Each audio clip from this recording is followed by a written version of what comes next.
नमस्कार, good evening. मैं हूं वैभव कुमार। आप देख रहे हैं डीएनएन हिंदी। बात करते हैं दिल्ली के चुनाव परिणामों की।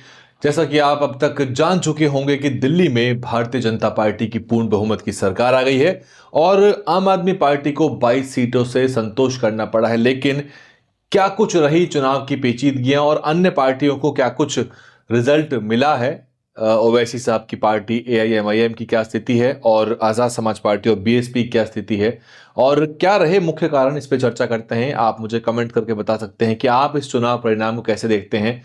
एक तरह से बीजेपी यहां जीती है, आम आदमी पार्टी की सत्ता गई है और कांग्रेस पार्टी को यहां पे कोई सीट नहीं मिली। हालांकि उनका वोट का प्रतिशत बढ़ के लगभग 6.25 से ज्यादा हो गया है, 6.3 के आसपास उनका वोट का प्रतिशत हुआ है।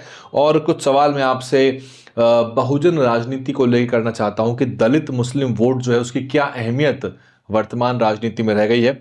इससे पहले मैं सवाल पूछूं, आपको आंकड़ों से अवगत कराता हूं कि आम आदमी पार्टी को कुल मिलाकर मिले हैं 43.54% वोट और ये बैठते हैं 41,02,000 के आसपास और 22 सीटें वो जीतने में कामयाब रहे। लेकिन आम आदमी पार्टी के अधिकतर दिग्गज चुनाव हार गए हैं। तो ये एक तरह से बड़ा उलटफेर दिल्ली में हो गया है। दिल्ली में नई सरकार बनेगी भारतीय जनता पार्टी के नेतृत्व वाली और अरविंद केजरीवाल, मनीष सिसोदिया जंगपुरा से, सौरभ भारद्वाज ग्रेटर कैलाश से, सोमनाथ भारती मालवीय नगर से और सत्येंद्र जैन भी अपनी सीट हार गए। यहाँ तक कि अवध ओझा भी, जो पटपड़गंज की सीट है जहां से मनीष सिसोदिया ने चुनाव पिछली बार जीता था, उस सीट को भी वो हार गए हैं।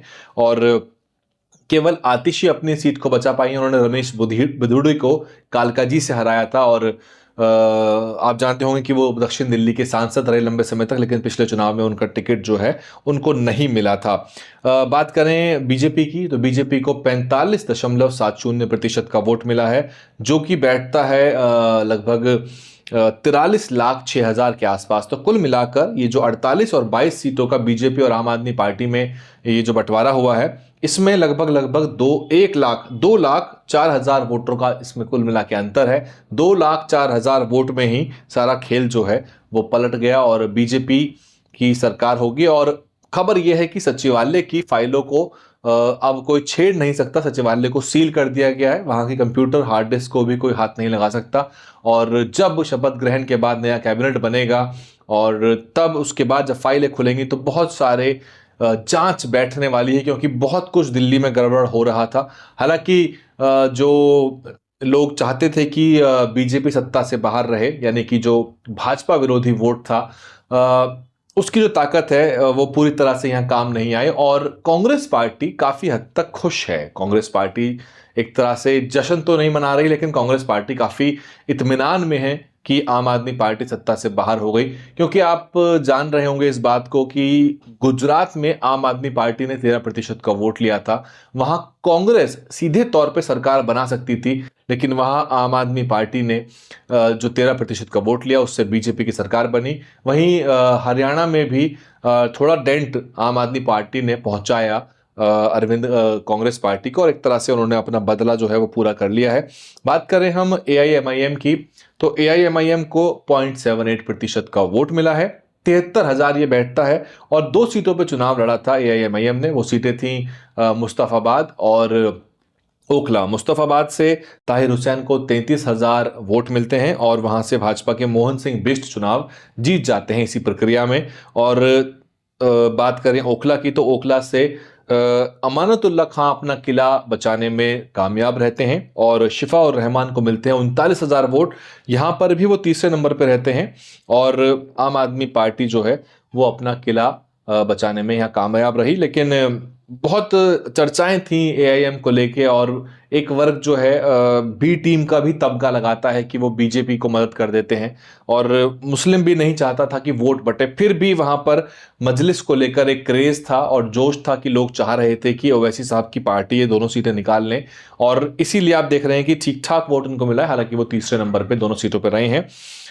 बीएसपी को 0.58% का वोट मिला है, लगभग 68 सीटों में उन्होंने प्रत्याशी उतारे थे। तो आप समझ सकते हैं कि एवरेज वोट बीएसपी का 1,000 से 2,000 के बीच में ही रहा है। कुल मिलाकर 68 सीटों पर 54,630 बसपा को वोट मिला है।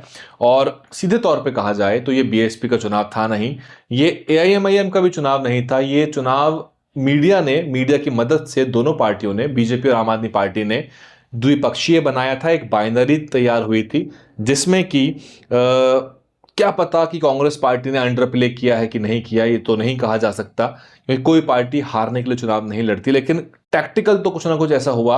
हालांकि कांग्रेस पार्टी के दिग्गज चुनाव मैदान में थे, वो सभी दिग्गज चुनाव हारे हैं। संदीप दीक्षित चुनाव हारे, और बात करें अलका लांबा की तो वो चुनाव हारी, कृष्णा तीरथ अपना चुनाव हारी हैं। तो पुराने पुराने नेता सब कांग्रेस पार्टी के जो है वो चुनाव हार गए। हालांकि जो मुस्लिम नेता थे वो अपने गढ़ बचाने में कामयाब रहे। मसलन इमरान हुसैन जो है वो बल्ली मरान से चुनाव जीते।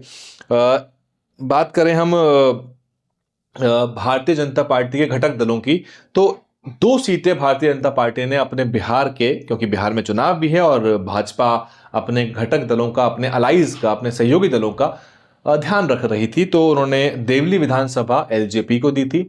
और ये जो सीट है, दोनों ही सीटों पर भाजपा के सहयोगी दल कामयाब तो नहीं रहे, लेकिन उनको एलजेपी को मिला 0.53% वोट, जो कि बसपा के वोट के बराबर ही है। लेकिन एक सीट पर मिला, देवली पर 50,000 उनको वोट मिल जाता है। और उनके प्रत्याशी दीपक तंवर सेकंड नंबर पर रहते हैं। यहाँ आम आदमी पार्टी के प्रेम चौहान, जो कि पूर्व पार्षद ही थे, वो चुनाव जीत जाते हैं। यहाँ पर आम आदमी पार्टी ने अपने प्रत्याशी का टिकट काटा था, अपने विधायक का टिकट काटा था।